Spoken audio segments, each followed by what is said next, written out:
before it's too late. I've been saying this for a long time, Bill. Do you have any theory about why the Chinese economy is collapsing? Do you have any knowledge of it at all? Because it's funny money. They devalue their currency constantly in order to take our jobs and lots of other countries' jobs, frankly. They've done a pretty big number in Europe, too. Not as good as they've done to us. You know, I said the other day, this is the greatest theft in the history of America, with the money that they've taken out. We have rebuilt China, but now it's gotten to a point. They've devalued their currency to take even more from us. And we have nobody that's competent. We have nobody that knows what's happening. We have nobody that knows how to handle China. And believe me, we have all the cards. But they've devalued to a point where they wanted to take even more money out, even more jobs out, increase, and all of a sudden they have a big, fat, beautiful balloon that is popping right now. But it's taking us with us. Very briefly, say you're talking to somebody on the street and they go, Mr. Trump, I don't really understand what devalue the currency means. What does that mean to me? I buy stocks in my IRA. I expect them to be, you know, profitable, and now they're not because of China devaluating their economy. What does that mean? Well, they're not devaluing their economy. They're actually, in some ways, increasing their yen. They're devaluing their currency, and by doing that, they're cheapening their currency, and they're making it very inexpensive. They will be able to make goods for far less than our goods. You know, we make great product, but it's impossible to compete when the product is so much more expensive. All right, so eventually, what they're doing, though, leads to depression, Bill. They're flooding money into, eventually. All right. So they got 1.5 billion people, and they're flooding money into the provinces around so that people don't starve because there's not enough legitimate business to support 1.5 billion people. So therefore, then when they pay us... But, Bill, the problem is they're taking the business from us. So they don't want their people to starve. We all agree with that. That's wonderful. But what they're doing is they want our people to starve. They're taking our business away. I got it. They've taken our jobs away. All right, you know, if U.S. companies, they go over there voluntarily because the labor is cheaper. But now the U.S. companies are being paid back with money that's not worth as much money as they made the deal. So they're getting hosed, aren't they? Well, not only that, how about we owe them $1.4 trillion, and those dollars become strong? You know, the word strong dollar sounds good, but it's costing us a lot of money. There's some nice things about having a strong dollar, but there are some really bad things. And number one bad thing is we're not exporting anything. We are going to be in big trouble. It's getting worse and worse. And ultimately, the balloon is going to pop, and it's going to get very ugly. And you're starting to see the beginning of that. Okay. Now, the reason that a lot of politicians favor the trade with China is because when China's tethered to us by having so much of our debt holding our bonds, it's less likely they will cause military trouble to us. So if you're tethered to somebody economically, if your welfare means their welfare, then it's easier to control them. That is the original intent of all these Chinese deals, is it not? I don't think so at all. I don't think it's the intent. It's not the military intent. If you look at China with the wars with Japan, Japan would constantly beat them in wars. So I don't think that's the problem. I think the problem that we have is that we have a country that got away with murder for many years. They built their bridges, their roads, their everything. They built infrastructure, their airports, like we don't see in this country. Where are we building airports? And look at LaGuardia Airport, look at Kennedy, look at LAX and Los Angeles. They're like third world airports. So you're not buying the fact that keeping your enemy close. No, I don't believe that. Keeping your enemy close is a good geopolitical strategy. You don't buy that. No, I don't believe that. I don't believe that ever took place. I think that what has happened is China has gone out of its way to devalue. They got away with it. They kept devaluing, and all of a sudden they built this monster, but they've also built a monster bubble. Okay. Two people coming to the United States of note in September. The Pope, okay, and the President of China is coming. A man named Xi Jinping. Do you know Xi Jinping? I never heard of him. I don't know who he is. But he's the president. He's coming over. He's getting a big dinner free at the White House, addressing the UN. If you were president, would you throw him a big dinner?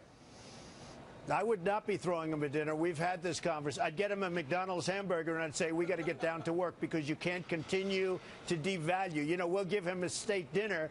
And what he's done is sucked all of our jobs, and he's sucked the money right out of our country. U.S. companies do it. They're doing it. So you would be No, it's our system. confrontational with the Chinese? You're saying, look, I'm not giving you a dinner. Excuse me. Here's a Big Mac? I mean, really? Is that what you're going to do? I would give him but I'd give him a double, probably a double-sized Big Mac. Look, it's not so much the companies, it's our government that allowed China to do this to us. I don't buy that for a second.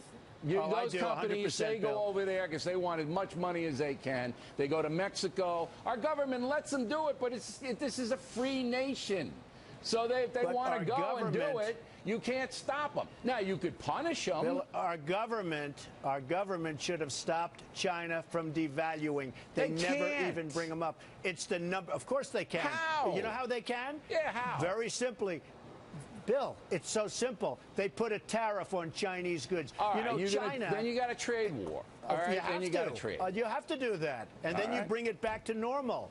You have no choice. You do that. Our government doesn't even. And by the way, China does it to us. Do you think that we sell to China without a tariff? They call it a tariff. I call it a tax. There's no question China's the imbalance. taxing our goods. There's no question the imbalance. There's a total imbalance. Right. You know what the big imbalance is? Right. Intelligence. Their leaders are intelligent. Ours aren't. We don't know what we're doing. We had to do this, and it should have taken place a long time ago, and you wouldn't have this bubble right now, Bill. Okay, so I'm not going to get Xi Jinping and you together. I was going to take you both out to dinner. I'm not doing that. So I think it might be bloody. I'd get along with him very well. I know. I have great relationships with China and the Chinese. You'd I'd be get along with him vacationing in very the well. Yellow Sea with him. I know.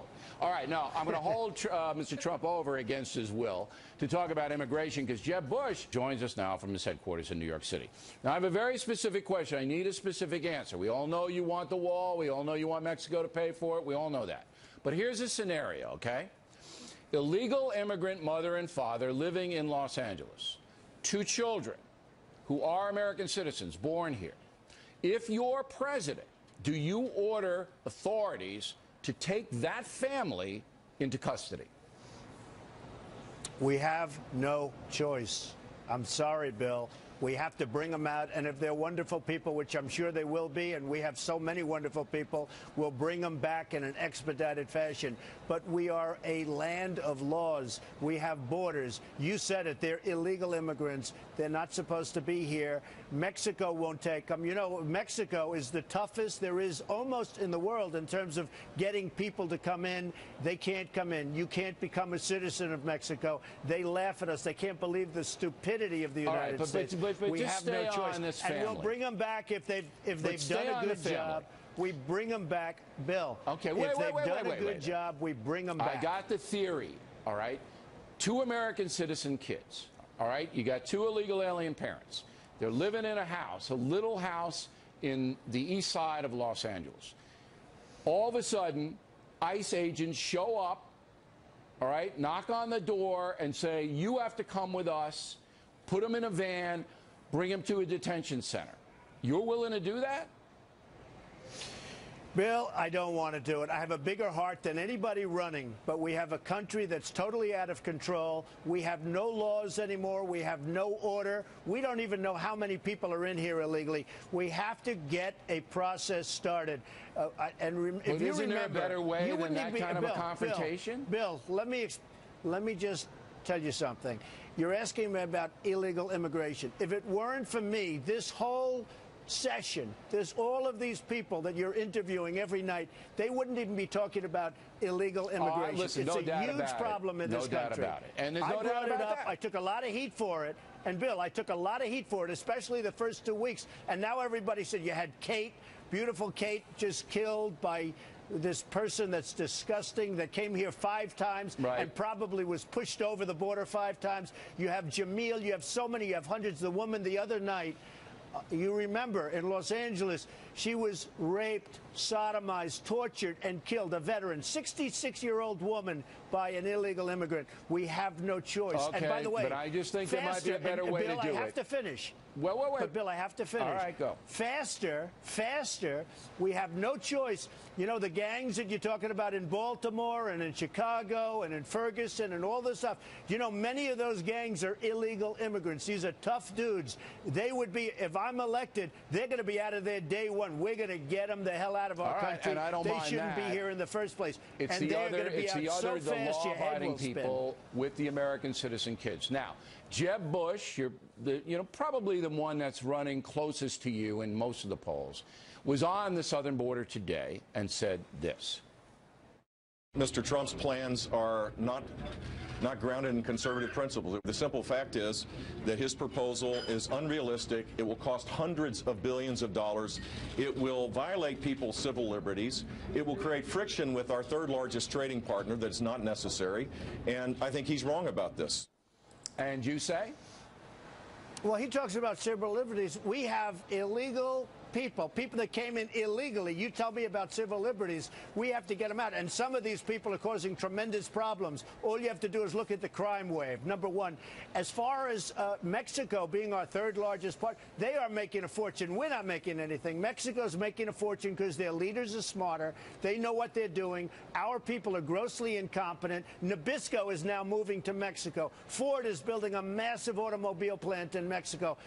They took a plant from Tennessee. It's going into Mexico. We're getting killed. So he can talk about, look, Jeb Bush is a nice person. He doesn't have the energy or the capacity to make our country great again. That I can tell you 100%.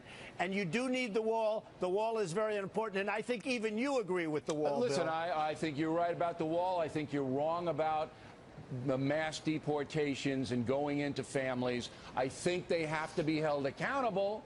And I think they have to be registered and they have to go through the process.